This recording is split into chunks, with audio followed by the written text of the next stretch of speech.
मलाई रबड़ी भी खाने को एक सिक्के में ही मिल जाता है। आप चाहिए मैं कुछ दिन बाद आऊंगा। गुरु ने कहा किंतु चेला न माना। गुरु को विवश हो पड़ा लौट जाना। गुरु जी गए रह गया किंतु चेला यही सोचता हुआ मोटा अकेला। चला हाट को देखने आचेला तो देखा वहां पर अजब रेल पेला।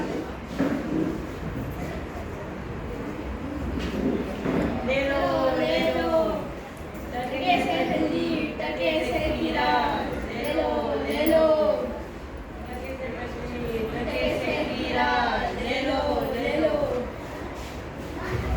अरे वाह, यहाँ तो 1 टके में तो बहुत कुछ मिल जाता है।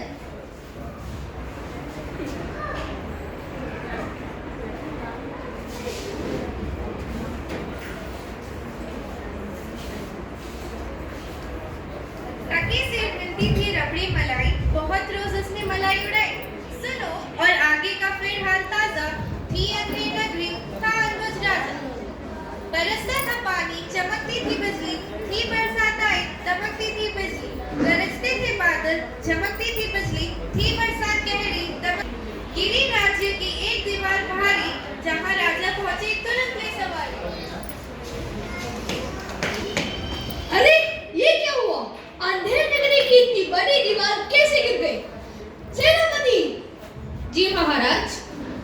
झपट संतरी को धपट बुलाया।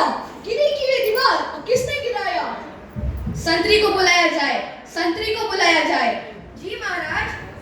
संतरी, ये कैसे अंधेर नगरी की इतनी बड़ी दीवार कैसे गिर गई? महाराज साहब, इसमें खतरा मेरी, यह मेरा कर्तव्य। यह दीवार पहले से ही कमजोर थी, इसलिए गिरी। यह न मोटी घनी थी। महाराज साहब, कथा कारीगर की है महाराज, कारीगर की। धन्यवाद। सेनापति जी महाराज। संतरी बोल रहे हैं कि इसमें कारीगर की गलती है, तो कारीगर को बुलाइए।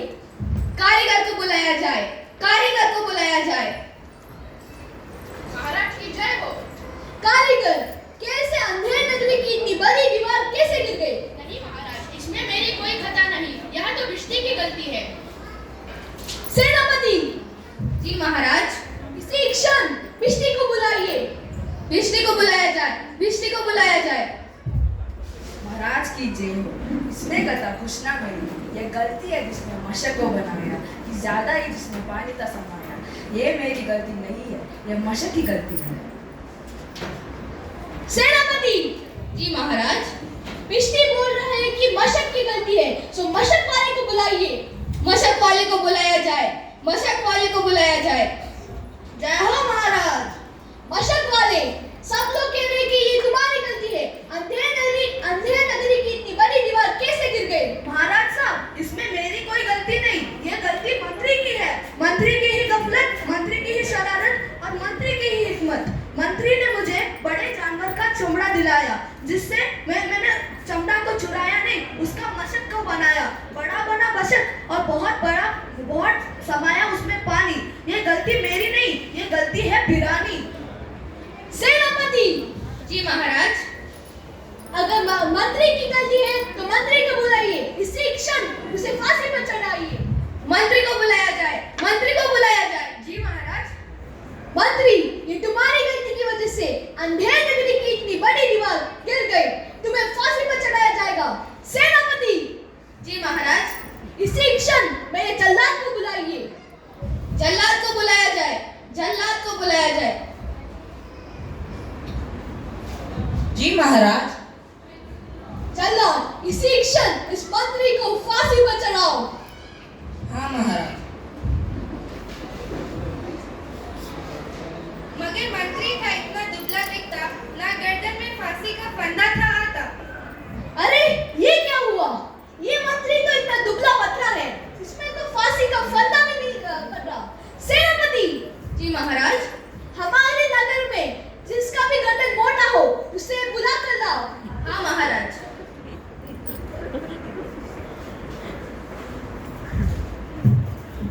चलो, राजा ने तुम्हें बुलाया है। राजा ने मुझे बुलाया है, लेकिन क्यों? हाँ, राजा ने तुम्हें बुलाया है। चलो वहीं चलते हैं। तब मुझे भी नहीं पता। हाँ, मैं अकेले का हूँ। बहुत मन में खुश हो चला कहा आज न्योता चखूंगा अकेला, मगर आके पहुंचा तो देखा झमेला, वहां तो जुड़ा था अजब एक मेला। वाह, इसकी गर्दन तो मोटी है, इसी की फांसी पर चढ़ाएंगे। मेरे जल्लाद। जी महाराज। इस मोटे गर्दन वाले को फांसी पर चढ़ाओ। हाँ महाराज। अरे अरे अरे, लेकिन मैंने क्या किया? मुझको भी नहीं पता, महाराज जी ने मुझे तुमको फांसी पे डालने लगा है।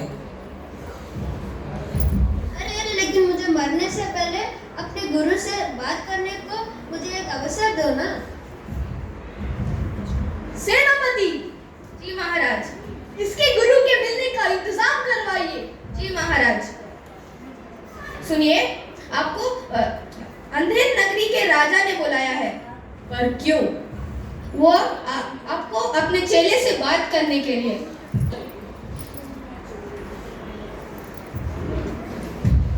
क्या चेले? वो दरअसल मुझे भी नहीं पता है। वो मुझे यहाँ लेकर आए और बोल रहे हैं कि मेरा गर्दन मोटा है, इसलिए वो मुझे फांसी पर चढ़ाएंगे। अच्छा, मेरे पास एक उपाय है, ध्यान से सुनो। मैं चढ़ूंगा फांसी में। नहीं, मैं चढ़ूंगा फांसी पर। नहीं, पहले मैं चढ़ूंगा।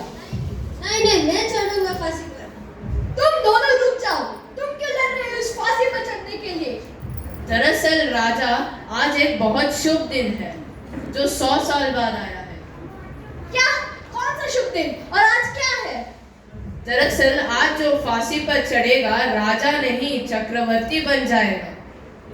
मुझे लगता है कि ये बात सच है, क्योंकि गुरु की बात हमेशा सच होती है, वो कभी झूठ नहीं होती। इसीलिए तुम दोनों फांसी पर मत चढ़ो, मैं चढ़ूंगा फांसी पर।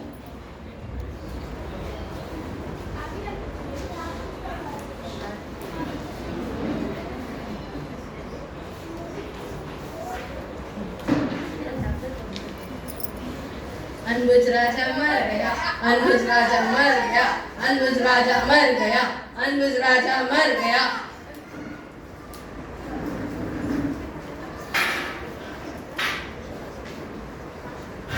गुरुजी, आपको अपने चेले के कान में क्या कहा?